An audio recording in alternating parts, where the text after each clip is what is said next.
Hello, welcome to the Transfer Show. We've got an hour's worth of news and debate as we continue to build up to deadline day on September the 1st. And here is what's coming up for you. He's removed all traces of Brentford from his social media, but Johan Whistler has been training today with his teammates.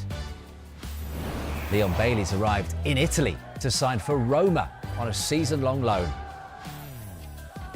And could we see Jamie Vardy reunite with one of his old managers? We'll explain all for you this hour.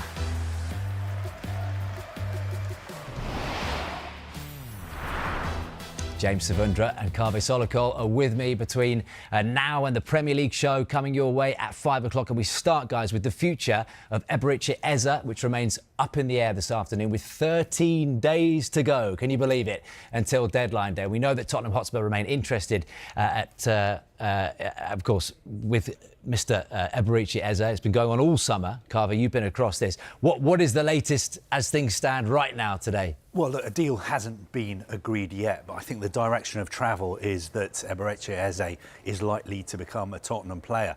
But the deal is not going to be agreed until Palace get what they want from the deal. And that is, of course, their valuation needs to be met. And also they need to line up a replacement because he's such an important player for them. The interesting thing, of course, is that Palace have got this important European playoff game on Thursday night against Friedrichstadt. Will he be involved in that game, or will the deal with Spurs be done so quickly that he may be involved with Spurs against Manchester City? But I think we're getting a little bit ahead of ourselves. We know that Tottenham want to sign the player. We know that Crystal Palace would potentially let him go for the right price. But as I said, we need to look at this from Palace's perspective, not necessarily Tottenham's perspective the whole time. The deal has to be right for Crystal Palace. James, you mentioned Carvey, that replacement at Selhurst Park for Eze. Who is that likely to be? I mean, how do you go about replacing Eberechi Eze, one of the most talented and highly skilled player in the Premier League? But Crystal Palace are going to try, if they are in a position whereby they have to sell Eberechi Eze, or Tottenham or another club reach that valuation they have of the player. We understand Palace have approached Leicester City around the signing of Bilal El Khanous. We've been told that a deal being mooted could cost Palace in the region of £30 million plus add-ons for the forward. Leicester are prepared to do a deal because of two reasons. They need some sales to meet their PSR requirements, and also they want to give their new manager, Martí Cifuentes, some money to spend to reshape the squad this summer. He's not the only option, though, El Khanous. Christos Solis at Club Brugge, he impressed in the Champions League last season against Aston Villa, actually. Palace prepared to pay around €30 million, which is £26 million. But we understand Club Brugge want more than that if they're to let him go this summer. He's got 4 years still left on his contract. Bruges are playing Rangers in the Champions League this evening. Kickoff's at 8 o'clock, so we'll find out around 6:45, 7 o'clock if he's in the squad, if he starts, and maybe if he doesn't, that might give an indication of where his future might be. Yeah, and this is going to get really interesting when we hear from both Martí Cifuentes and, of course, Oliver Glasner, isn't it? Yeah, we'll hear from Oliver Glasner tomorrow because we'll hear from him much more this season if Palace get through to the latter stages of the Conference League and actually get into the tournament itself. It's been such a difficult summer for them. They thought they'd be in Europa League action this season, so they wouldn't be participating in Europe until September. Instead, they've got a potential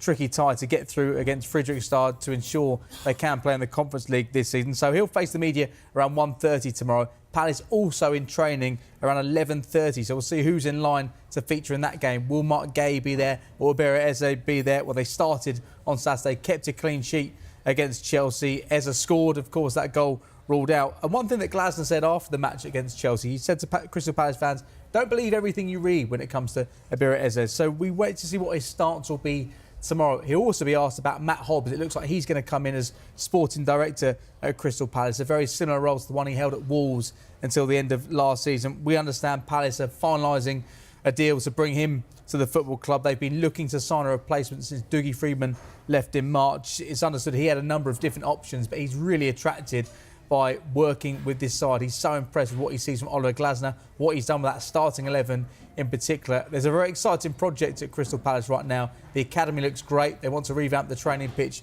as well. They want to do things to the stadium, and Matt Hobbs wants to be part of this project. So it looks like he's going to be confirmed very shortly as the sporting director at Crystal Palace. Carve is a really exciting project at Crystal Palace, and what an incredible few months they've had winning the trophies that they have done. But you just wonder as well the snowball effect of someone like Eze leaving Selhurst Park, with Marc Guehi's future up in the air, as we're going to talk about, and of course Adam Wharton, who every Premier League club has been looking at.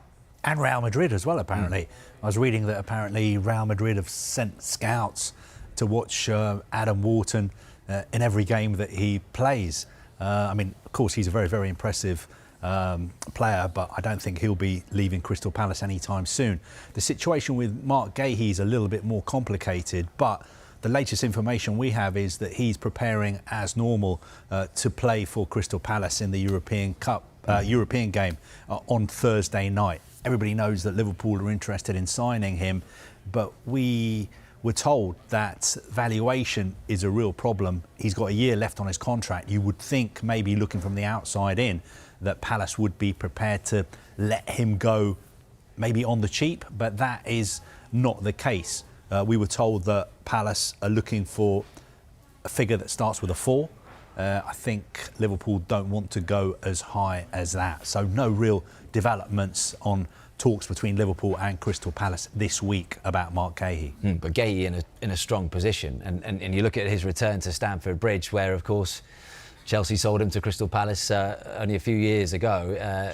The ball's in his court to a certain degree, isn't it? Well, he's in a strong position, but he's in a strong position because he's been playing so well for Crystal Palace and also for England.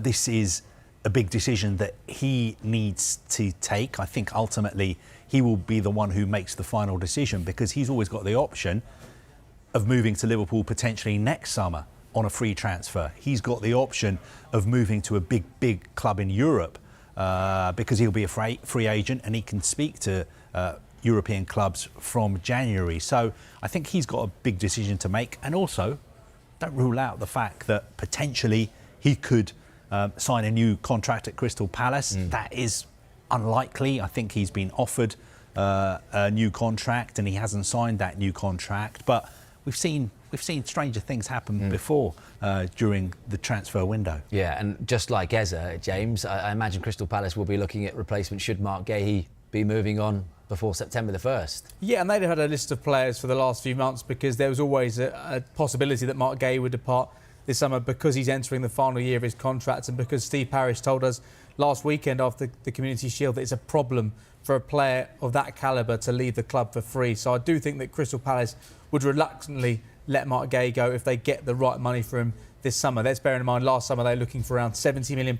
They didn't get that. They're not going to get that this summer, but they need some sort of money, because a club like Crystal Palace will be a selling club. Yes, they have great ambition, but if you're not in the top 4, you pretty much are a selling club. So they are in a situation where they may need to let him go, and that's why they have a list of options lined up. It's my understanding that they'll be looking at an option who's ready to come into the first team. There's been some talk about Jeremy Jacquet at Rennes. I think he probably is a player on the list, but I don't think he's a player that would be coming in and seen as a Marc Guehi replacement. They may sign 2 centre-backs and he'd be one of those players who would have a year of experience maybe before he's entering the first team, because with Crystal Palace they play with 3 at the back. They currently have 3 fit centre-backs, Marc Guehi being one of them, Maxence Lacroix and Chris Richards, 2 brilliant centre-backs. They play that right now. Chadi Riyad, who signed from Barcelona last summer, he's currently out injured with an ACL injury. So it's my understanding they'll be looking to sign a player, if Guehi departs, that could come in straight away. We saw Trevor Chalobah play really well in the first half of last season before going back to Chelsea. I think that's the type of level of experience they'd be looking at to come in and steady the ship with Crystal Palace. There's Jefferson Lerma, Nathaniel Klein, who can come in and play there as well. But I think if Guehi departs, there'll be money to spend and they'll want to get somebody in who can make an impact straight away. Do you think they could go back in for Chalobah? Did he have such an impact there last season that potentially they could go back in for him if Guehi leaves? I think they were absolutely gutted when he departed. They were really pleased to get him the first half of last season, and he did really well playing in a back 3. I think he scored a couple of goals as well. It's just whether or not Chelsea would let him go. It's a weird situation with Chalobah at Chelsea, because last summer he was effectively training with the so-called bomb squad because he wasn't seen as part of the first team plans, and they were looking for exit strategies for him.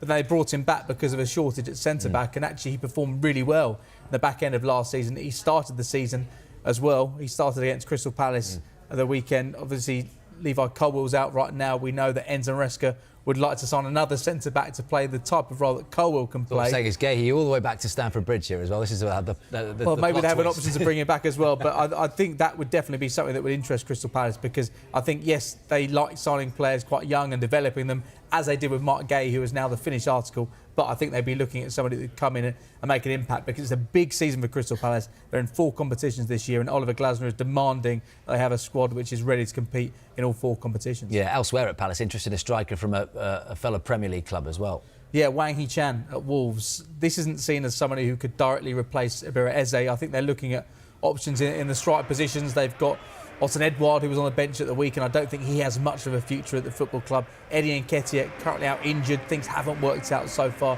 for Eddie Nketiah, though I know they have high hopes for him. He signed on a 5-year contract.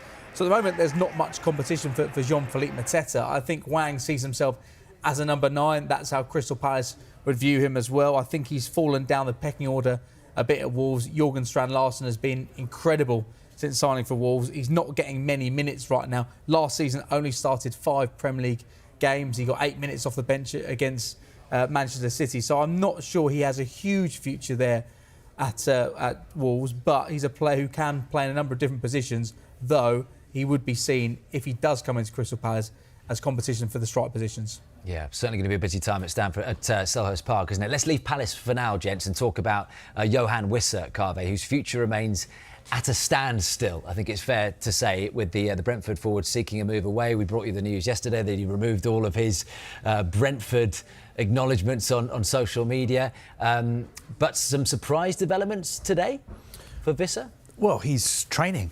He's training with Brentford today. I think you can see him there. He's with the main group taking part in training. Of course, yesterday the big news about him was that he'd removed all references to Brentford from his Instagram account. He'd taken down all the pictures of him wearing the Brentford kit, scoring goals for Brentford. So it's obvious he's trying to send the message out that I am very, very unhappy here.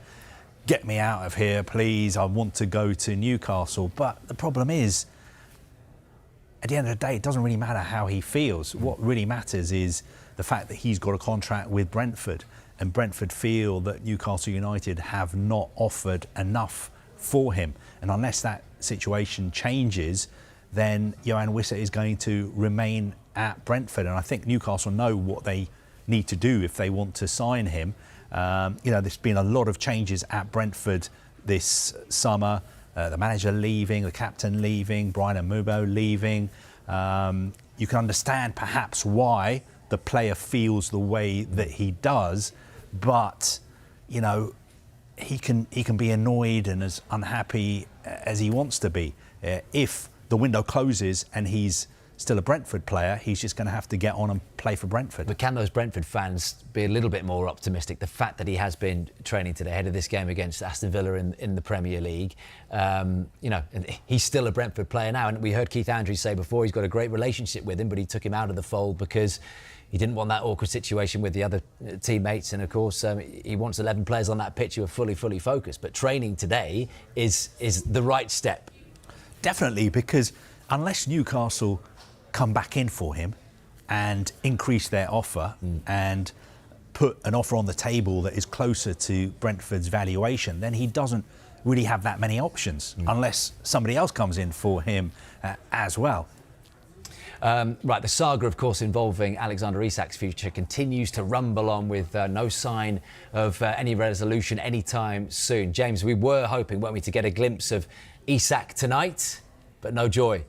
He's on the shortlist for the PFA Awards this evening, but we understand that he's not going to attend. He's on the list for the PFA Player of the Year alongside Mohamed Salah, Alexis McAllister, Declan Rice, Cole Palmer and Bruno Fernandes. But if Alexander Isak is to get the award for his 23 Premier League goals last season in a Newcastle shirt, then he won't be there to pick up the award, because we understand he will miss that event. Everybody's asking us every day, what's the latest with Alexander Isak? Well, nothing has really changed for 2 and a bit weeks now. Liverpool had that bid turned down, initial bid worth in the region of 100 to 110 million pounds, and it's our understanding that they're only going to return to the table if there's a feeling that Newcastle are willing to negotiate on their value of the player, which we understand is around 150 million pounds. What is so fascinating is that two sides play each other next week at St James's Park, Newcastle's first home match of the season. They take on the Premier League champions, Liverpool. Will Alexander Isak be there for that? If so, where will he be sat? What bench will he sat on? We understand that as the days go by, it's becoming more and more unlikely that he does get this move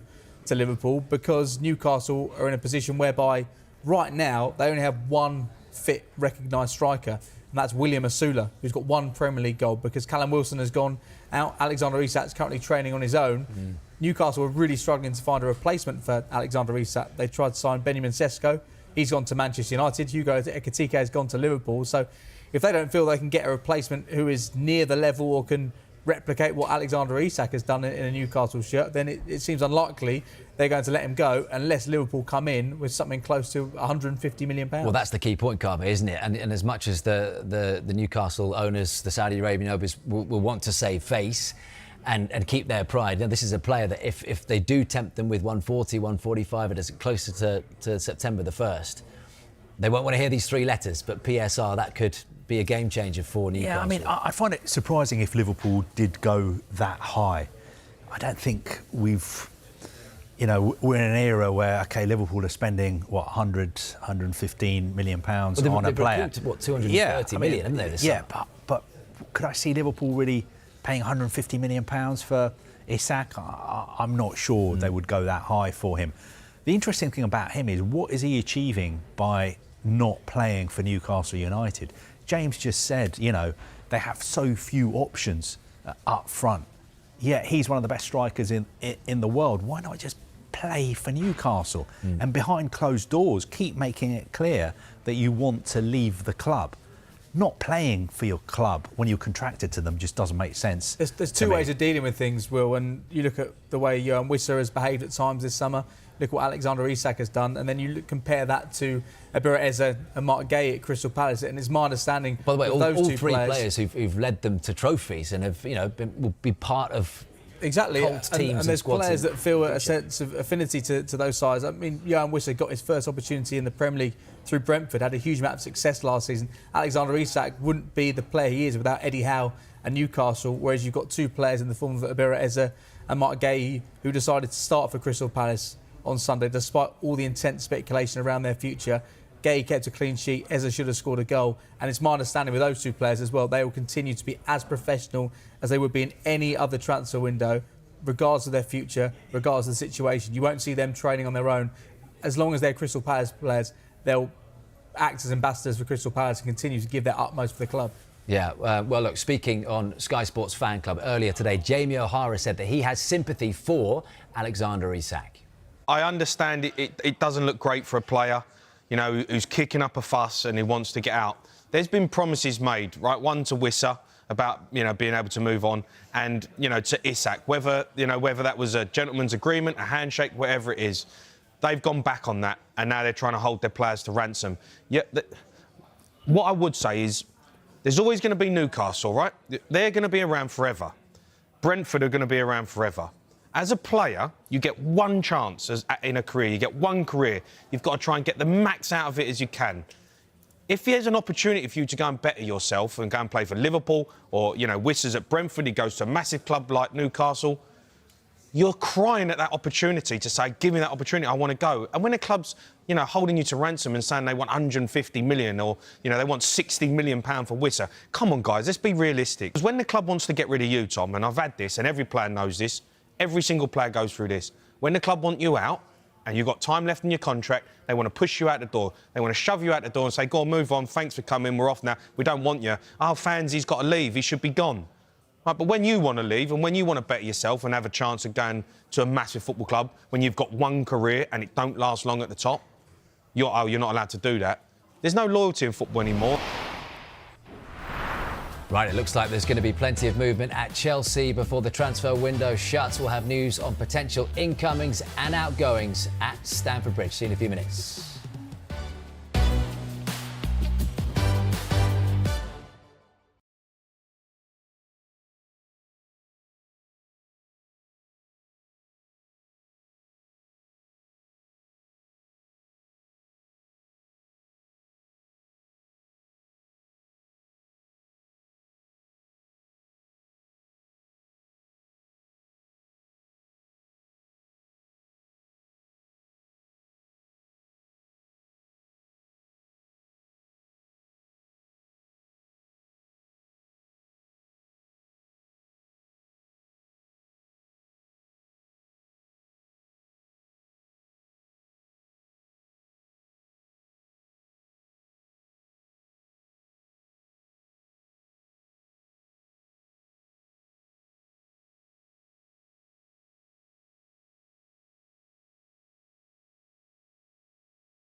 Chelsea have looked into that. They're looking for somebody who can play on the left wing, somebody right-footed preferably in that position. They've already signed Jamie Gittins as well this summer, but obviously they're without Mudryk for the time being. Jadon Sancho has left as well. So it's a position they are looking to strengthen. I think there's a good chance that he will end up being a Chelsea player because he himself wants to move to Stamford Bridge. I just think it's about thrashing out a deal and also Chelsea selling even more players because they've already raised about £200 million this summer. But as you said, they've got 8 or 9 players they want to move on. And the more players leave, the more likely it is that Chelsea will be able to bring more players in as well. Yeah, still a big squad, isn't it, in terms of what Enzo Maresca is dealing with. And like Pep Guardiola, he says he likes to work with a smaller group of players. But one player today specifically could be out the door is who at Stamford Bridge? Is Renato Vega, the centre-back who Chelsea signed for about £12 million. Now, he wants to play as a centre-back. He hasn't really had the opportunity to do that at Chelsea. They sent him out on loan to Juventus in January. He was there for the second half of the season. I don't think Juventus are that interested in taking him back, but Villarreal want to do a deal. Chelsea value him actually at around €40 million, which is around £34 million. I would be surprised if Villarreal were able to afford to pay that much for him. But I think the player wants to leave. He wants to play in La Liga. He's somebody who's played for Portugal as well. And he wants to be back playing. And I think also he wants a permanent deal. You know, I don't think he's the kind of player who wants to be shipped out on loan every window. And this is a player like a lot of Chelsea youngsters who's got 6 years remaining on his contract. Yeah, I mean, when Chelsea signed him, they made sure that they gave him a really, really long contract. I know it's controversial, but the other way of looking at it is it's worked out really well for Chelsea. Somebody like Enzo Fernandez, they gave him a really, really long contract. Real Madrid have been interested in signing him. There's no way he's going to leave Stamford Bridge because he's got such a long contract. Chelsea in a strong position. Real Madrid can't afford him. Similar situation actually with Nicholas Jackson, player who's likely to leave Chelsea in the next few weeks. I think last September, he signed a contract extension. He's got something like 8 years left on his contract now, yet looks like he's on his way out of Chelsea as well. I think these long contracts just mean that Chelsea are in a stronger position when it comes to selling players, and that's one of the reasons, perhaps, why they've been able to raise so much money from selling players. And also with those long contracts, Chelsea have been given a lot of flack for giving out these long contracts, but because a lot of the contracts they're handing out to younger players are long contracts, but the base salary is actually relatively low when you compare it to some of the major powerhouse clubs in Europe. And what that means is it incentivises you as a player. If you get into that first team, you're incentivised because you pay much more money to play. But at the same time, if you're not playing, if you're not in the first team picture, then you can earn much more money elsewhere, which is why it gives you a situation whereby Chelsea may be able to offload players that are on long contracts because they can get better money elsewhere. You're not in a similar situation to a player, say, Jadon Sancho, who is on huge money at Manchester United, and they're struggling to find suitors for him. Well, Chelsea could have signed him in the summer, but they couldn't agree on a wage for him. Whereas with Manchester United, they had players who are on very high salaries. It's quite difficult to offload them. With Chelsea, yes, they've got 6 years left in their contract. They could sit there for 6 years, but that would do nothing for their football development. And in terms of their bank balance, they could earn more elsewhere. Yeah, you mentioned Vega and you mentioned, of course, Jackson, potential exits at Stamford Bridge. You should never look at Solicol's list, James. It's a very private place, but I'm looking there and he's got a list as long as his arm in terms of other names who could be out the door. Well, look, 15 players have already left Chelsea this summer. That's astonishing, isn't it? Yeah, and I think another 9 players could leave.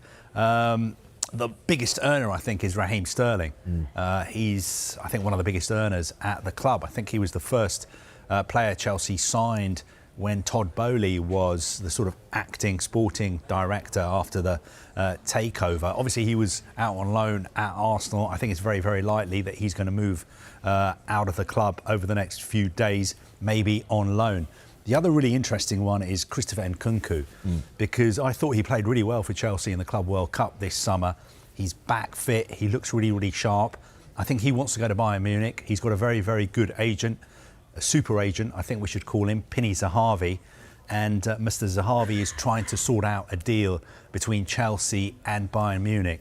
Bayern Munich at the moment being quite clever, trying to go for a loan deal, but I think Chelsea and the player would prefer a permanent move, and Chelsea are asking for around 50 million euros. And look, we mentioned Marc Guehi earlier, just because obviously over the years he has been linked with a return to Stamford Bridge, and Enzo Maresca in the last 10 days or so has been talking about the need to get another centre-back in. So, I mean, are they happy with what they've got to go September 1st, Chelsea centre-back wise? Chelsea are very, very happy with what they've got. They're very happy with the squad they've got. They feel they've got 10 defenders. They think 9 of those defenders can play as a centre-back. Obviously, everybody hears what Enzo Maresca says. He makes some very good points, but I think Chelsea's position is that we will not be signing a centre-back before the window closes, even though Levi Colwill is injured, because we believe we have solutions within our squad. Now, could that situation change? There is a chance it could change, but the only way it would change is if a senior centre-back was to leave the club, which goes back to what we were talking about, Trevor Chalobah.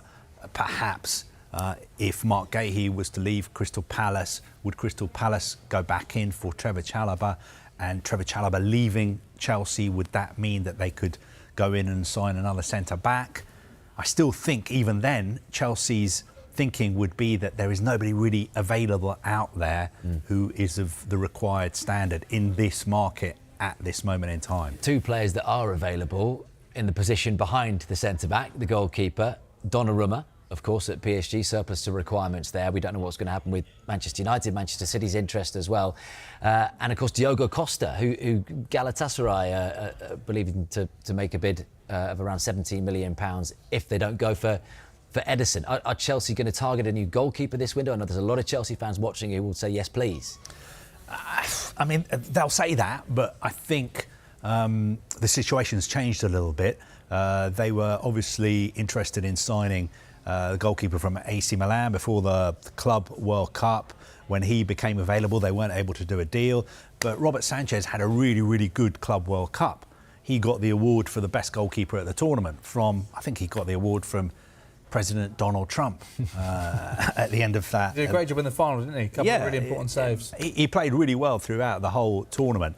OK, I know some Chelsea fans have still got doubts about him and are thinking, why don't we go in for Donnarumma? Well, Donnarumma would still cost between 40 and 50 million euros. So you're talking 40 million pounds. Huge wages. He is on huge, huge wages as well. He would want a long-term contract. And there are even doubts, even though he's arguably the best goalkeeper in the world, you speak to some people in football and they'll say, well, he doesn't really come out for crosses, he's not really good at playing out from the back, is he really worth that money? All the indications we're getting from Chelsea is that they are not interested in signing a goalkeeper this summer. They're happy with what they've got. The only thing I would say is, at the last minute, if Donnarumma was available on a sort of bargain loan where PSG were going to subsidise a lot of his wages. But in that situation, I think there would be other clubs interested who need a goalkeeper more than Chelsea. Well, Manchester United fans will be throwing things at the screen now, won't they, saying Donnarumma, Donnarumma. Yeah, but again, United would need to sell a goalkeeper before they bring somebody else in. Big statement for Onana of not even being in the squad and being fit against Arsenal. Yeah, I mean, big statement, but Ruben Amorim said that had nothing to do with a potential transfer. It was just that he preferred the other goalkeepers that he had. There are reports this afternoon in Italy, not from Sky Italy, suggesting that Inter Milan may be interested in taking Onana back. I think if Onana was to leave Manchester United, and there's no indication that he's going to, we don't have any information that he is going to leave Manchester United at all. But if you're a United fan who's desperate for Donnarumma to come in, the first thing that would need to happen is for a goalkeeper to leave Manchester United. And I think that would be the same situation at Manchester City. But Manchester City have signed James Trafford as well, and he played really well at the weekend, and he's got a massive future ahead of him. I think it's going to be a real challenge for Manchester United to do a deal to sign Donnarumma, despite the fact that 99% of Manchester United fans would like a new goalkeeper. I think there was a huge amount of excitement when Andre Onana came in largely because his distribution at Inter Milan as well. A ball-playing goalkeeper, which they hadn't had for 10 years of David De Gea. And there were promising signs early on, but when you consider some of the mistakes he made in the Champions League in his first season, and yes, there were some good moments that he had last season, but Onana is still clearly a bit of a problem for Manchester United. And it will be on their list of things to do. But heading into this summer, goalkeeper was on the list, but not that high up the list. They've spent a huge amount of money revamping that forward line. I think next on that list is sorting out a central midfielder. But because they've been unable to sell players so far in this transfer window, when you look at major departures, Marcus Rashford's the only one. He's gone out on loan. Yes, Barcelona will pay all his wages, but there's not the money coming in. And because clubs know that Manchester United need to sell players, they want to offload these players because they need to meet their PSR requirements. It's making United finding it very difficult to sell players for the amount they want. They want £50 million for Alejandro Garnacho, but you're looking at £50 million for a player who's been completely frozen out, who is unlikely to be reintegrated in the first team. These clubs know that United need to sell. They're not getting the money which they thought maybe they would at the start of this summer, which makes it very difficult for them to be in a financial position and in a position in terms of meeting the requirements of the Premier League from a profit and sustainability perspective. They can go in and be aggressive and try to sign a player like Donnarumma or a player like Carlos Baleba. You know what? I can imagine. I could see Donnarumma playing in the Premier League next season, but I think for it to happen, PSG would have to drop the asking price because, 40, 50 million euros for a player who's only got 1 year left on his contract, a goalkeeper. And also, I think maybe some sort of deal would have to be done regarding his wages. I don't see a Premier League club at the moment paying the kind of money that he's on at PSG and also paying that transfer fee. But who knows? He's a brilliant goalkeeper. And I think it'd be great for the Premier League if he played in the Premier League as well, because he's such a sort of superstar all around the world. Right, next we're going to focus on the old firm as Rangers prepare for a huge game, and Brendan Rodgers is asked about a potential reunion at Celtic with a striker that he knows very well from his time in the Premier League.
Welcome back now. It is a massive night for Rangers as they host Club Brugge in the first leg of their Champions League playoff tie. Let's cross live to our reporter Adam Binney, who's at Ibrox for us. Adam, good to see you. A big opportunity, isn't it, for Rangers tonight? Is it vital, do you feel, that they take a lead into that second leg?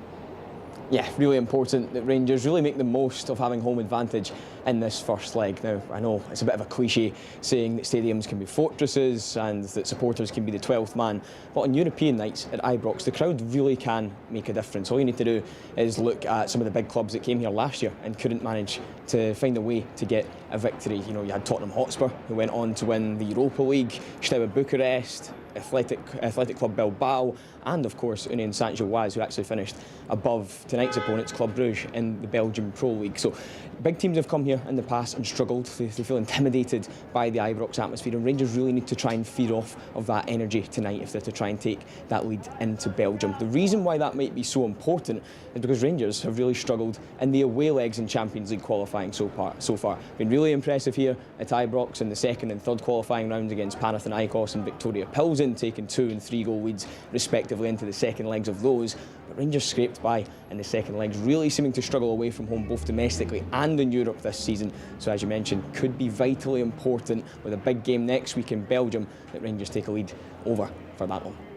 And Adam, what about the Rangers team then tonight? The big question, could we see Mikey Moore make his first start in Europe for them? Yeah, well, Mikey Moore was in the European squad for Rangers for the very first time tonight. That was a little later than expected because of some registration issues. He, of course, joined the club on loan from Tottenham Hotspur in the summer, but tonight will be the first time he's in the European squad because there were some paperwork issues. The paperwork for registration for guys under the age of 18 is a little bit more complicated, so that took longer than expected. But now that Mikey Moore has actually turned 18 years old himself, there are no issues there, and he's back in the squad for this evening's game.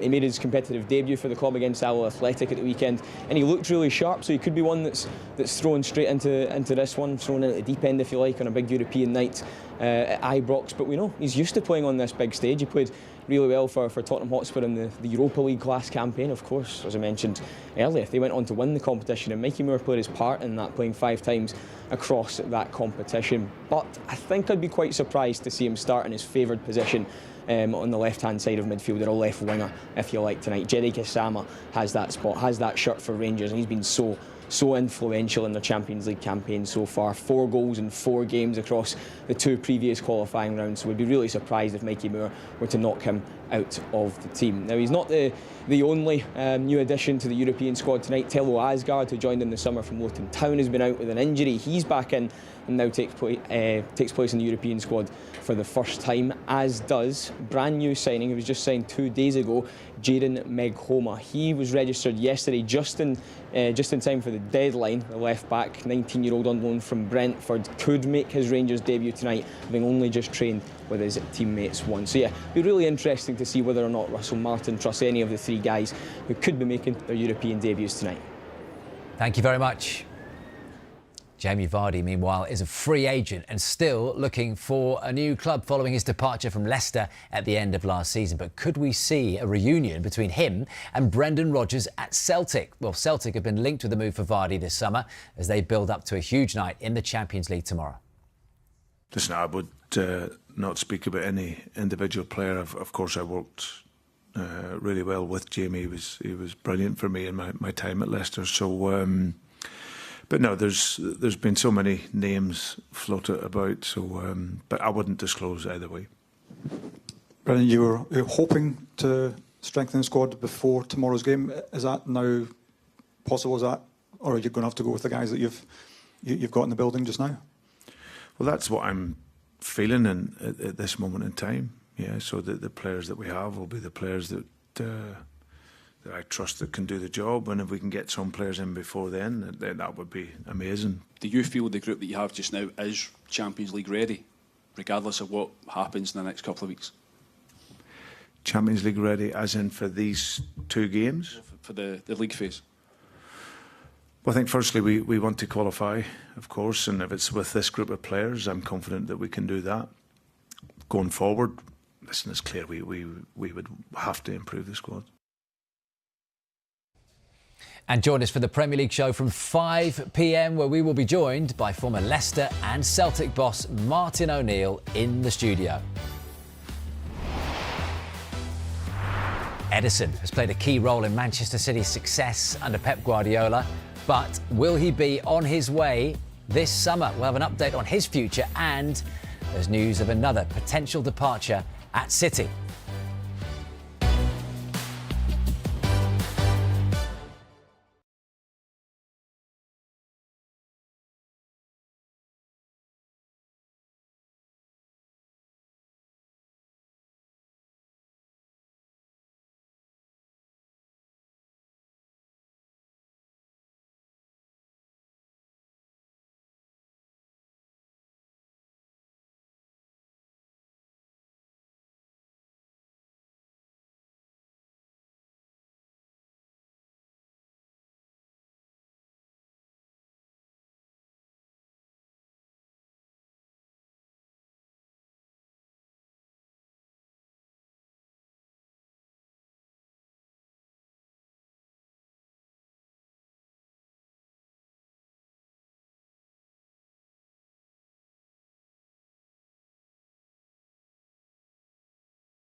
Welcome back to the Transfer Show. Let's start with some breaking news, shall we? Coming out of Aston Villa. James, what can you tell us? It's a departure, a player who we expected to depart the club this summer, Leander Dendoncker. He's joined Real Oviedo for an undisclosed fee. Dendoncker joined from Wolves in 2022. He's only played 36 times for Aston Villa. He's had a couple of loan spells.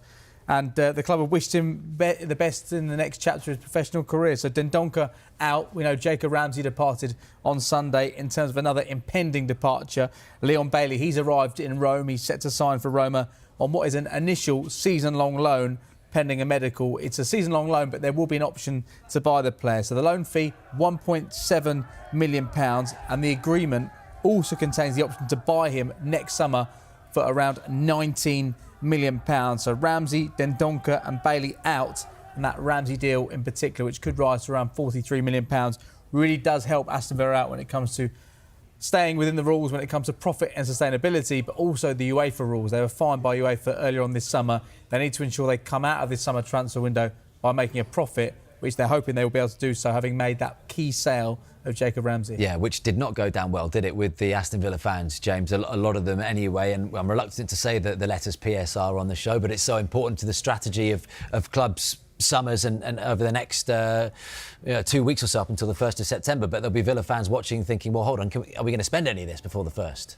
Yeah, that's the real frustration, I think, for Newcastle and Aston Villa, clubs that have got real aspirations, clubs that have just broken into the Champions League. Newcastle back in there this season. Aston Villa weren't quite able to do the same. But you'd think, having moved upwardly as a club, they'd be able to spend more money. But they're very restricted still when it comes to profit and sustainability. Last year, they had to sell Douglas Luiz. They didn't want to do that. This year, they've sold Jacob Ramsey. Didn't want to do that. But they are in a situation now where they don't feel like they need to make any more major sales. So the likes of Yuri Tielemans, John McGinn, Morgan Rodgers, they're safe for now, I think. They don't feel like they need to make any more major sales. But unfortunately, the money coming in is unlikely to be spent on significant outlays in terms of bringing players in. So at this moment in time, it looks like the only major income in this summer will be one that's through the door already, Evan Cassand, who signed for around £25 million from Nice. Let's move on and talk about Ederson, because I promised we'd do that. He's been linked, James, with Galatasaray. What's the latest on that one?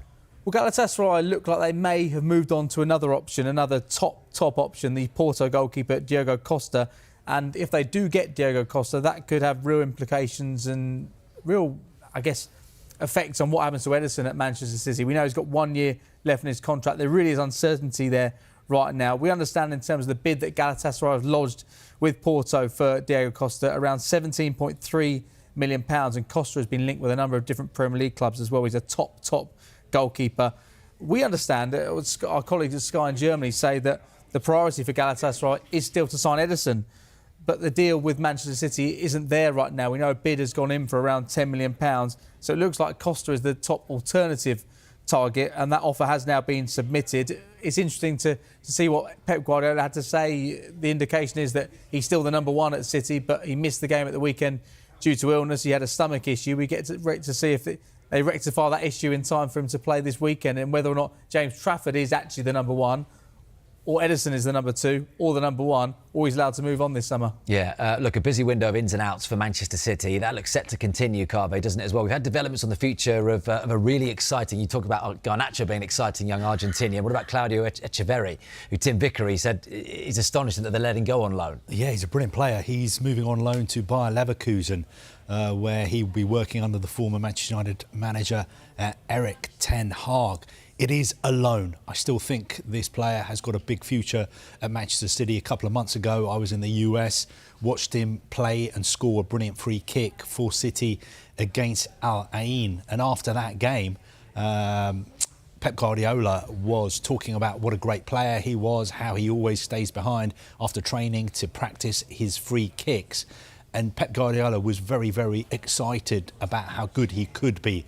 So I think this is certainly just a loan to get him more game time. I still think he's got a big future at City because he's highly, highly rated by Pep Guardiola. Yeah. Debut in the FA Cup final for Claudio Echeverri, and of course played in the end of the Premier League season as well. But I think a player that Manchester City value very, very much, and we'll want to keep, James, just very quickly at the Etihad, you know, certainly for next season. Definitely, they invested a lot of money in him. They signed him in January 2024. They only got him in January 2025. It wouldn't make sense for them to let him go permanently, considering the future and potential he's got to be a superstar. Yeah. All right, thank you very much to you guys. There we go, a busy transfer show, not just players that are on the move. We're going to talk next, the Premier League show, about Liverpool, the champions. Martin O'Neill's here.